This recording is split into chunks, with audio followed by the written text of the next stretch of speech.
नमस्कार, कैसो online classes में आपका स्वागत है। आज हम हमारे सिलेबस की प्रश्नावली 2 स्टार्ट कर रहे हैं। ध्यान से देखना और इसको पूरी अच्छे से समझने की कोशिश करना।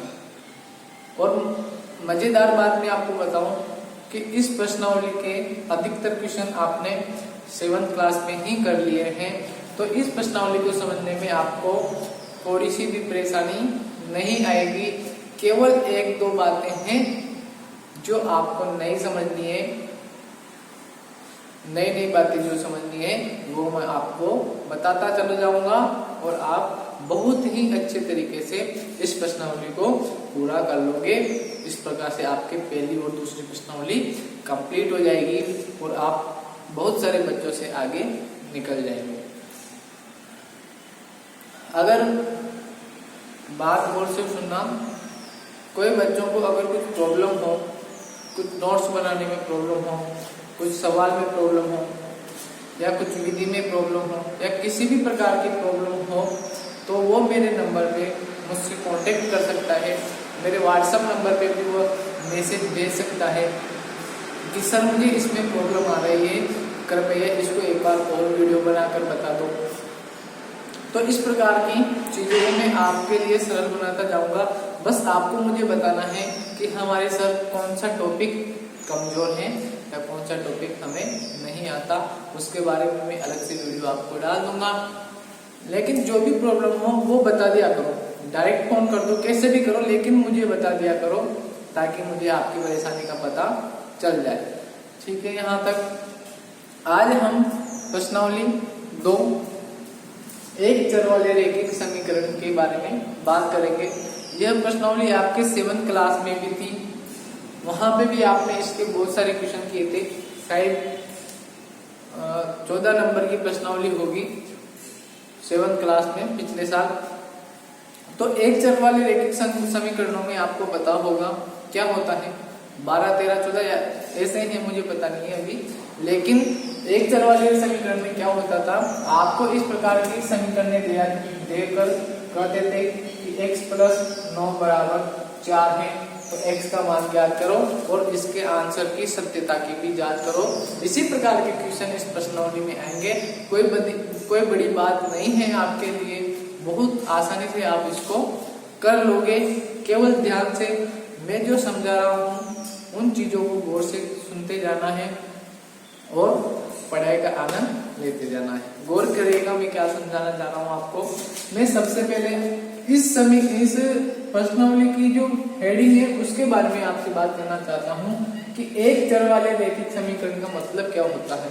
समीकरण का मतलब तो आप जानते हो, पिछले साल आपको पता चल गया होगा कि अगर किसी व्यंजक में, ये बेटा व्यंजक होता है एक, अगर मैं इसको ऐसा ही लिखूं तो इसको हम कहते हैं बहुपद या व्यंजक। और इस व्यंजक में अगर मैं बराबर 0 लगा दूं तो यह पूरी चीज मिलकर के क्या बन जाती है बताओ, समीकरण बन जाती है। यानी कि व्यंजक में अगर मैं बराबर 0 लगा दूं तो वह क्या बन जाती है बताओ, समीकरण बन जाती है। तो इस प्रकार के क्वेश्चन आते हैं, तो गौर करिएगा। आपको इस प्रश्नावली में क्या पढ़ना है, हमें एक चर का मतलब होता है जिन राशियों के हमें मान प्राप्त करने होते हैं, जैसे x, y, z, है ना, R, P, Q, S, T, इस प्रकार से वो कुछ चीजें दे देता है हमें और उन चीजों का हमें क्या करना होता है, मान ज्ञात करना होता है। इसी प्रकार के क्वेश्चनों को हम इस प्रश्नावली में पढ़ेंगे। गौर करिएगा। उसके बाद उसने कहा एक चर होगा तो सही, यानी कि इस क्वेश्चन में एक ही चर होगा, एक से ज्यादा नहीं होंगे। या तो x होगा या फिर इस प्रकार से आ जाएगा या इस प्रकार से आ जाएगा।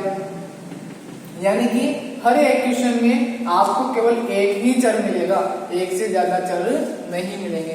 यानी कि एक ही क्वेश्चन में एक ही चर होगा, या तो x हो जाएगा या y हो जाएगा या z हो जाएगा। लेकिन ऐसा आपको कभी नहीं मिलेगा, कैसा, x + y + 10 = 20।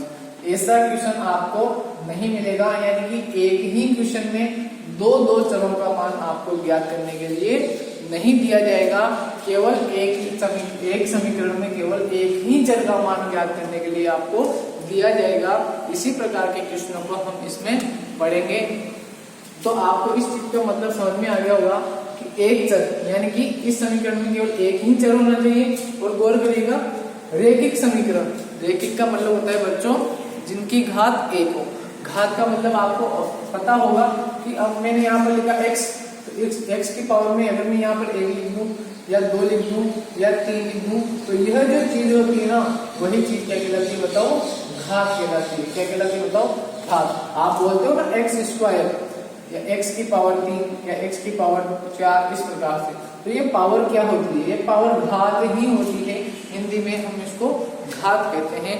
इसको आपको बोलते थे ना एक्स स्क्वायर या वर्ग करना, तो एक्स स्क्वायर एक्स की पावर क्यूब यानी एक्स क्यूब एक्स की घात 4, तो ये सब घातें होती हैं। अब बताओ रैखिक घात का मतलब हो जाएगा जिसकी घात केवल एक हो। एक का मतलब यहाँ 4 3 2 ये नहीं आएगा, क्या आएगा, केवल एक ही आएगा। यानी कि या तो एक्स की पावर 1 आएगा या y की पावर 1 आएगा या z की पावर 1 आएगा। और आपको क्वेश्चन भी कह रहा है कि केवल क्वेश्चन में केवल किसी भी क्वेश्चन में केवल एक ही चर आएगा, या तो x आएगा या y आएगा या z आएगा। और उन जो x y और z आएंगे ना किसी भी क्वेश्चन में अकेले, उनकी घात भी केवल कितनी होगी बताओ, एक ही होगी।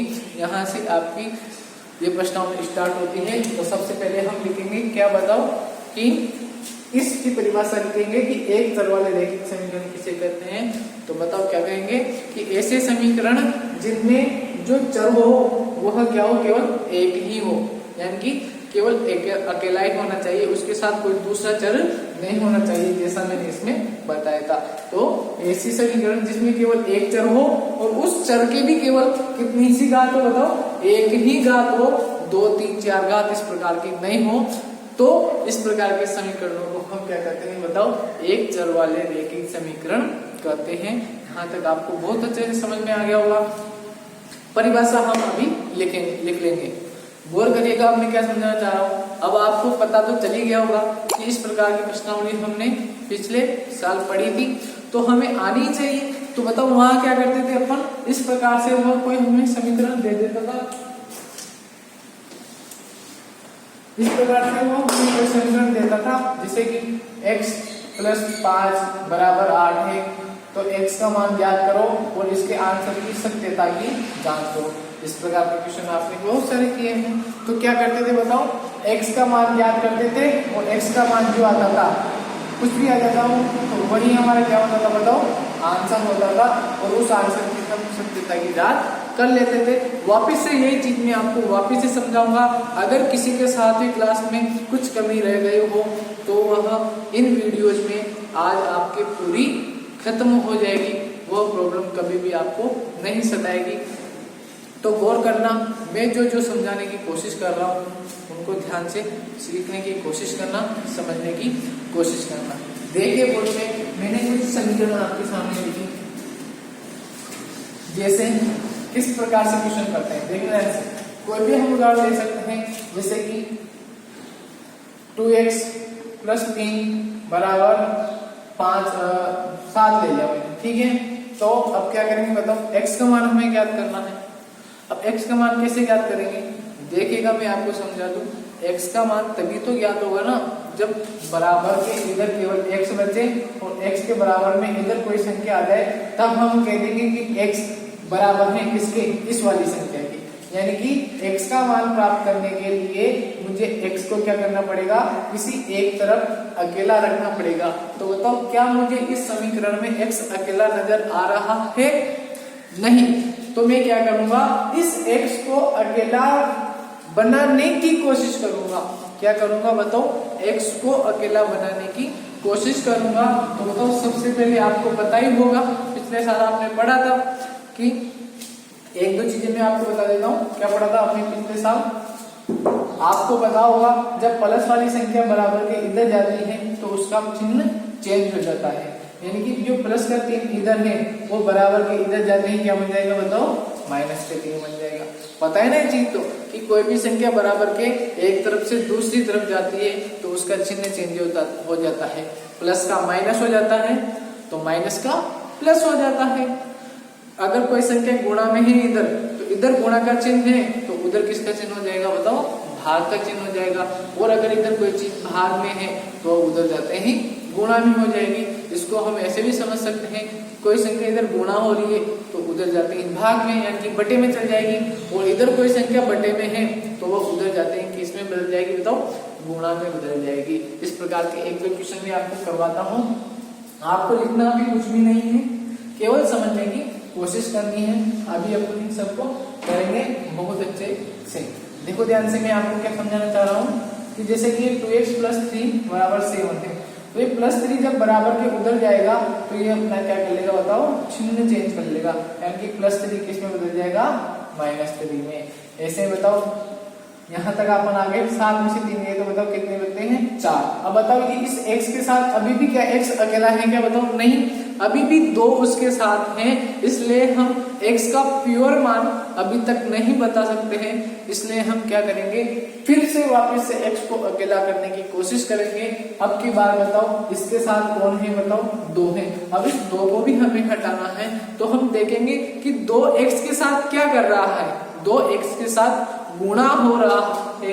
अब इस 2x के साथ जो गुणा हो रहा है इसको जब हम बराबर के इधर ले जाएंगे तो बताओ जो चीज इधर हो रही थी उसका जस्ट उल्टा उधर होगा, यानी कि इधर जो चीज गुणा हो रही थी वो चीज इधर आती क्या हो जाएगी, भाग में चली जाएगी।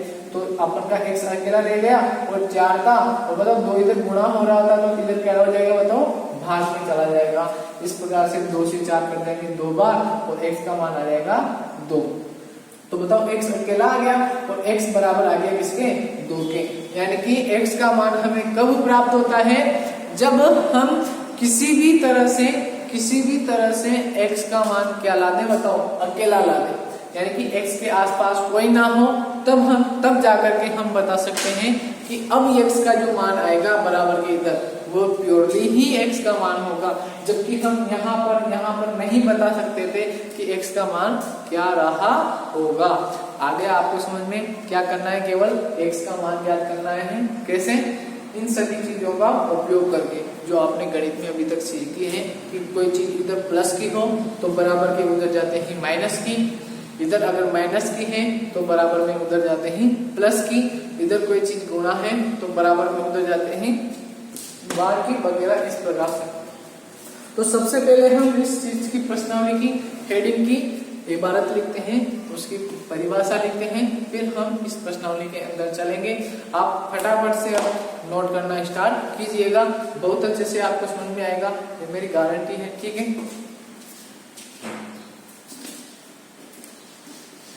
सबसे पहले आप लिखो स्टार लगा के, ये आपने हेडिंग ऊपर डाल दिया होगा लाल लाइन के ऊपर, अब आप स्टार डाल के लिखें,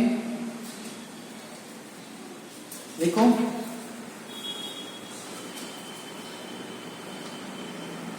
ऐसी समीकरण जिसमें केवल एक चर, अब बताओ या तो x आ जाएगा या y आ जाएगा या z आ जाएगा, कुछ भी अपन कुछ भी दे सकते हैं, जिसमें केवल एक चर या तो x या y या z या तथा जो चर है उस चर पर केवल एक घात यानी कि पावर 1 होना चाहिए, तथा उस चर पर केवल एक घात हो, तो इस प्रकार के समीकरण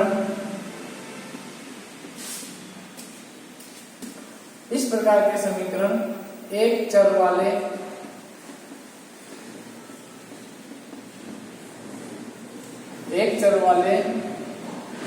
रैखिक समीकरण कहलाते हैं। इसके नीचे देखो, जैसे हम कुछ भी उदाहरण लिख सकते हैं, x + 3 = 5, 2x + 5 = 9, ऐसे कुछ भी, y + 2 = 3, z + 4 = 8। तो बताओ इन सभी में आपको क्या नजर आ रहा है, बताओ। एक तो यह नजर आ रहा है कि प्रत्येक समीकरण में केवल एक ही चर है, या तो x है या y है या z है, और साथ ही उस चर के ऊपर केवल एक घात है। कितनी है बताओ? एक ही घात है, और एक को लिखना जरूरी नहीं होता, आपको पता ही होगा। यानी x की पावर 1 को हम केवल x लिख सकते हैं, y की पावर 1 को भी हम केवल y x y z इस प्रकार से लिख सकते हैं। यहाँ तक नोट कर लीजिएगा। यहाँ तक आपने नोट कर लिया होगा अच्छे से। अब हम इस प्रश्नावली के अंदर चलते हैं और देखते हैं किस प्रकार के क्वेश्चन आते हैं। तो आप ऊपर ही ऊपर या जहां पर भी आपके यह चीज खत्म हो गई हो वहां पर एक लाइन खींच करके वहां पर प्रश्नावली 2.1 डालिए और पहला क्वेश्चन लिखिए कि निम्नलिखित का मान ज्ञात कीजिए।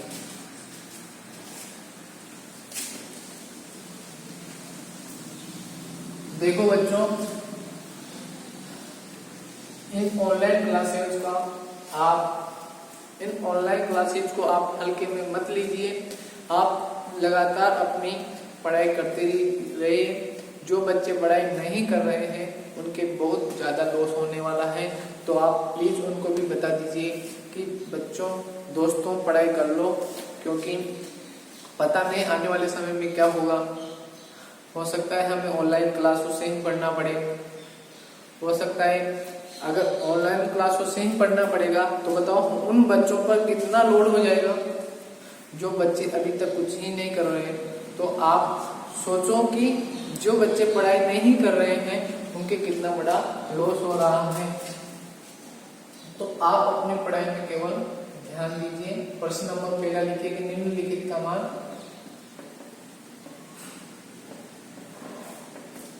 ज्ञात करें।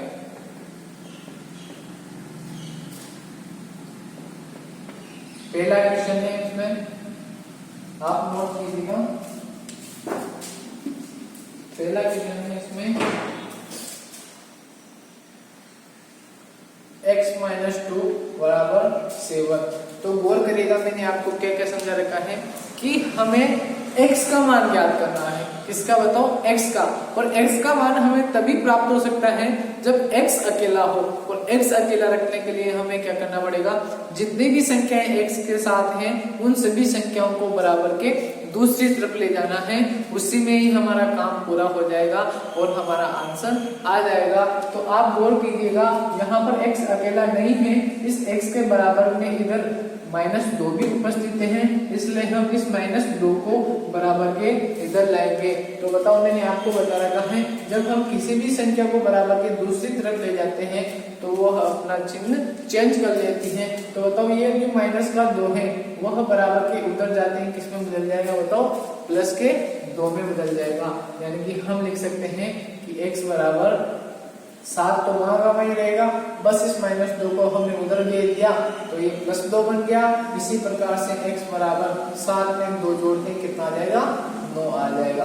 अब आपको उन चीजों की परेशानी नहीं होनी चाहिए कि सब दोनों संख्याएं प्लस माइनस हो, गुणा हो, क्या हो। तो ये सब चीजें अगर आपके थोड़ी सी भी प्रॉब्लम कर रही है तो प्लीज पहला वीडियो आप जरूर देखिएगा। पहला और दूसरा वीडियो अगर आपने देख लिया जब अपने प्रश्नावली 1.1 शुरू की थी तो आपको ये चीजें बहुत आसान लगने लग जाएंगी कि अगर किसी को प्रॉब्लम हो तब, ठीक है। वैसे आपको ये आनी ही चाहिए, 7 और 2 9, और यही आपका आंसर हो जाएगा। तो x का मान ही तो हमें याद करना था। तो बताओ x का मान क्या आ जाएगा? बताओ, 9 आ जाएगा। यही आपके आंसर है। दूसरा आंसर देखिए, आप दूसरा क्वेश्चन देखिए। आपको ऐसे लिखना है y plus 3 = 10। अब आप क्या कीजिए, अब आप मुझे बताइए इस क्वेश्चन का आंसर क्या हो सकता है। तो आप मुझे बताइए, अभी क्या आपको y नजर आ रहा है अकेला? नहीं। तो क्या करेंगे बताओ, जो भी y के साथ है कोई भी संख्या हो, किसी भी प्रकार से हो, उस संख्या को बराबर के दूसरी तरफ ले जाना है और y को एकदम फ्री करना है।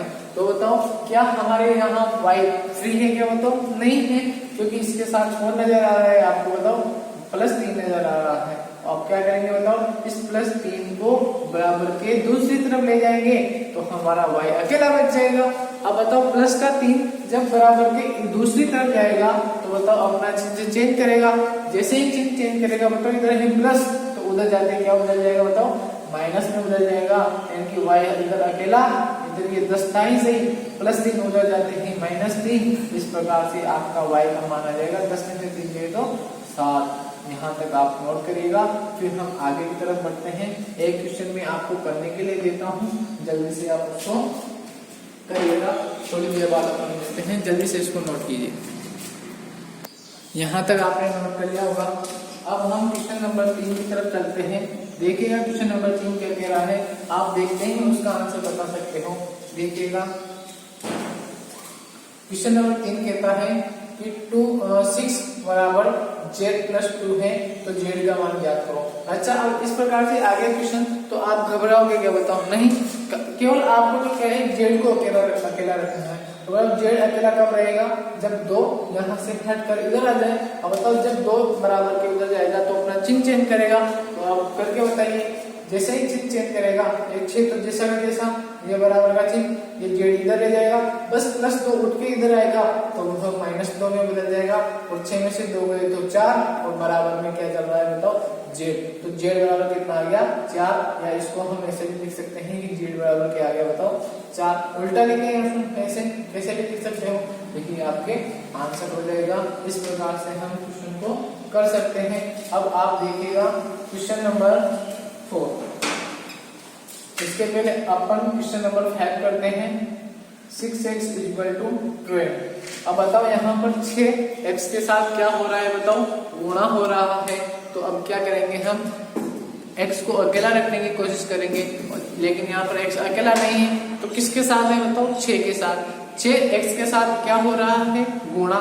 तो 6 जब x को छोड़ के बराबर के उधर जाएगा तो बताओ 6 जो इधर गुणा हो रहा था उधर जाते हैं क्या हो जाएगा बताओ भाग हो जाएगा। अब तो आपको अच्छे से समझ में आ गया होगा कि x के साथ जो 6 गुणा हो रहा था वो जब 6 बराबर के इधर जाएगा तो तब गुणा का चिन्ह किस में बदल जाएगा भाग में, और 6 कहाँ आ जाएगा नीचे। अब बताओ 6 से जब 12 कटेंगे तो कितना आता है बताओ 2 आता है, और यही आपका आंसर हो जाएगा क्योंकि x क्या आ गया अपन के पास अकेला आ गया। इस प्रकार से आप इस प्रकार से सभी क्वेश्चनों को कर सकते हैं। जल्दी से यहाँ तक नोट कीजिएगा।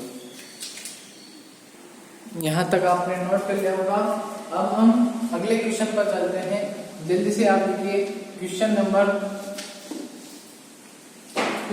9 आप लिखिए। क्वेश्चन नंबर 9 हमसे कहता है कि 7x - 9